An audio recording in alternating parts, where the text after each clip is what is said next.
সবাইকে স্বাগত জানাই ইতিহাসের ময়নাতদন্তে। আজকের বিষয় পলায়ন সম্পর্কে নব্য দার্শনিকদের নব্য মতবাদ।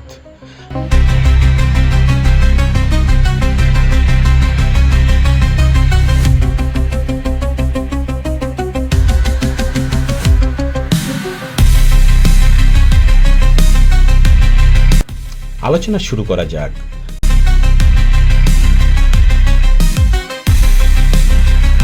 পালানো বিষয়ক বিশেষজ্ঞ সাবেক ভারতীয় হাইকমিশনের রিভা গাঙ্গুলি বলেন, শেখ হাসিনা পালিয়ে আসেননি, মধ্যরাতে আসেননি, ছদ্মবেশেও আসেননি।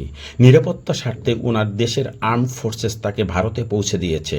উনি পালিয়েও আসেনি, মধ্যরাতেও আসেনি, ছদ্মবেশে আসেনি। ওনাকে ওনার দেশের আর্ম ফোর্সেস ভারতে দিয়ে গেছে ফর হার সিকিউরিটি। ভারতের পার্লামেন্টে দাঁড়িয়ে পররাষ্ট্রমন্ত্রী এস জয়শঙ্কর ছাপ জানিয়ে দিয়েছেন, ভারত সরকার বা বাংলাদেশের কোনো কর্তৃপক্ষ নয়, স্বয়ং শেখ হাসিনা নিজে অত্যন্ত সংক্ষিপ্ত সময় জরুরি ভিত্তিতে ভারতের কাছে সাময়িক আশ্রয়ের আকুল আবেদন জানিয়েছিলেন। Prime Minister Sheikh Hasina apparently made the decision to resign.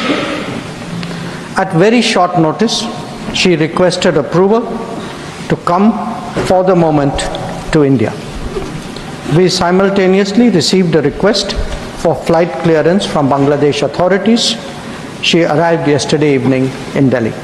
Sheikh হাসিনার আইনজীবী বলেন, হাসিনা চোরের মতো পালায়নি, সে হেলিকপ্টারে চড়ে চলে গেছেন। আমার আসামি পালিয়ে যান নাই, উনি এই দেশ থেকেই যেতে চান নাই। তা বিভিন্ন মিডিয়া, পত্রপত্রিকা, প্রতিটি জায়গায় সেটা এসেছে এবং উনি একথাও বলেছেন যে আমাকে প্রয়োজনে এখানে মাটি দেন হত্যা করে, তবু আমি যাব না। কিন্তু প্রেক্ষাপটটা এমন দাঁড়িয়েছে, ওনাকে যেতে বাধ্য হয়েছে। উনি হেলিকপ্টারে করে গেছেন, প্রতিটি মানুষ এদেশে মানুষ দেখেছে। অতএব পালিয়ে যাওয়া কাকে বলে?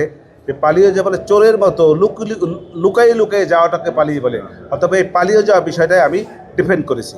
বিশিষ্ট লেখক মহিউদ্দিন আহমেদ পালানোর প্রথম সংজ্ঞা প্রদান করেন, শেখ হাসিনা পালিয়ে যাননি, ভারতে যাওয়াটা ছিল একটা নেগোশিয়েটেড সেটেলমেন্ট।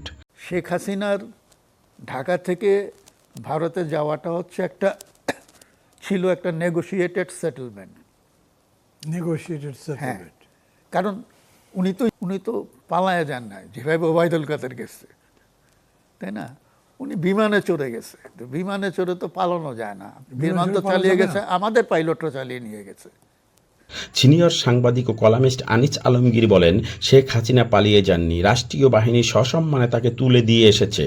সিনিয়র সাংবাদিক ও রাজনৈতিক বিশ্লেষক মোস্তফা ফিরোজ বলেন, পৃথিবীর রাজনৈতিক ইতিহাসে শেখ হাসিনার এই ঘটনাটি পলায়ন হিসেবেই লেখা থাকবে। এটাকে পালানো ছাড়া কোনো সম্মানজনক স্থানান্তর কেউ কখনো বলবে না। বাস্তবতা হলো পৃথিবীর ইতিহাসে এটা পালানো হিসেবেই লেখা থাকবে। রাজনৈতিক ইতিহাস সে পালানো ছাড়া এটা কোনো সম্মানজনক স্থানান্তর এটা কেউ কখনো বলবে না। এই লেন্দুবদর্জি দালাই লামা বানানো কোম্পানি ভারতের সাবেক হাইকমিশনার রিভা গাঙ্গুলি ও হাসিনার মদতপুষ্ট হাসিনাপন্থীদের দেওয়া মতবাদের জবাব দিয়েছেন যুক্তরাষ্ট্রে বাংলাদেশ দূতাবাসের প্রেস মন্ত্রী গোলাম মুর্তজা। শেখ হাসিনা ছদ্মবেশে বা রাতের আধারে পালাননি, বরং দিনের আলোয় দেশ ছেড়েছেন বলে যারা দাবি করেন তাদের জন্য পালানোর অংশ হিসেবে প্রধানমন্ত্রীর গাড়িবহর সড়কে বের করে মানুষকে ধোঁকা দেওয়া হয়েছে। চুপিসারে গণভবন থেকে বেরিয়ে বাণিজ্য মেলার মাঠ থেকে হেলিকপ্টারে ঢাকা বিমানবন্দর সংলগ্ন বিমান ঘাঁটিতে গেছে। গোপনে বিমান বাহিনীর উড়োজাহাজে দেশ ছেড়েছে। যুদ্ধকালীন স্টাইলে মাত্র 2 মিনিটে হাসিনাকে বহন করা বিমান আকাশে উড়েছে। আকাশে উড়েই তার উড়োজাহাজ যোগাযোগ বন্ধ করে দিয়েছে। হাসিনা ঘোষণা দিয়ে উড়োজাহাজে ওঠে নাই, পালিয়ে লুকিয়ে উঠেছে। এর আগে এভাবে কোনো দিন গণভবন থেকে বের হয় নাই। সামরিক বাহিনীর একটি অংশ পালানোয় হাসিনাকে সহযোগিতা করেছে। চোর ডাকাত সন্ত্রাসীরা যখন পালায় তখন তাদের অনুসারীরা নানা কারণে গোপনে সহায়তা করে। পালানোয় সহায়তা কারণে বলা যায় না যে তাকে রেখে আসা হয়েছে। হাসিনা পালায়নি বলা যেত যদি দামি গাড়িবহর বের করে ধোঁকা না দেওয়া হতো, যদি ঘোষণা দিয়ে হাসিনা দেশ ছাড়ত। হাসিনার সে সাহস ছিল না। সিরিয়ার বাশার আল আসাদ, নেপালের প্রধানমন্ত্রী কেপি শর্মা ওলি সহ বিপ্লবের পর সামরিক বাহিনীর সহযোগিতা নিয়ে বিমান বা হেলিকপ্টারে স্বৈরশাসকদের পালানোর বহু নজির আছে। হাসিনার পালানোও তেমন একটি নজির। হাসিনার পলায়নের সবচেয়ে বড় প্রমাণ তার কল রেকর্ড। স্যাটেলাইট ফোন ব্যবহার করে পালানোর যোগাযোগ সে নিজেই করেছে।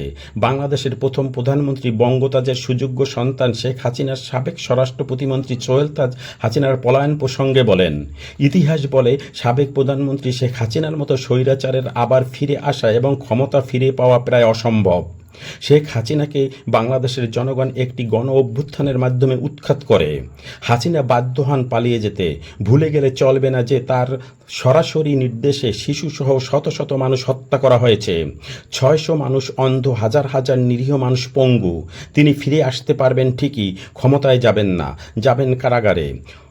অখণ্ড ভারত সৃষ্টির লক্ষ্যে ভারত প্রতিবেশী রাষ্ট্রে সৃষ্টি করেছে অনুগত সংগঠন। বাংলাদেশ আওয়ামী লীগ তারই অংশবিশেষ। বাংলাদেশের গণহত্যায় জনগণের পাশে দাঁড়ায়নি ভারত। ভারত দাঁড়ায়ছে গণহত্যাকারী আওয়ামী লীগের পাশে। ভারতের মদতপুষ্ট শেখ হাসিনার পলায়নকে পলায়ন বলতে লজ্জা পায়। তাই তাদের অনুগত দার্শনিকরা পলায়নের নতুন মতবাদ বাজারে ছেড়েছে। বাইসাইকেল, নৌকা, ট্রলারের উন্নত ভার্সন, হেলিকপ্টারে পলায়ন, তা তারা মানতে চায় না।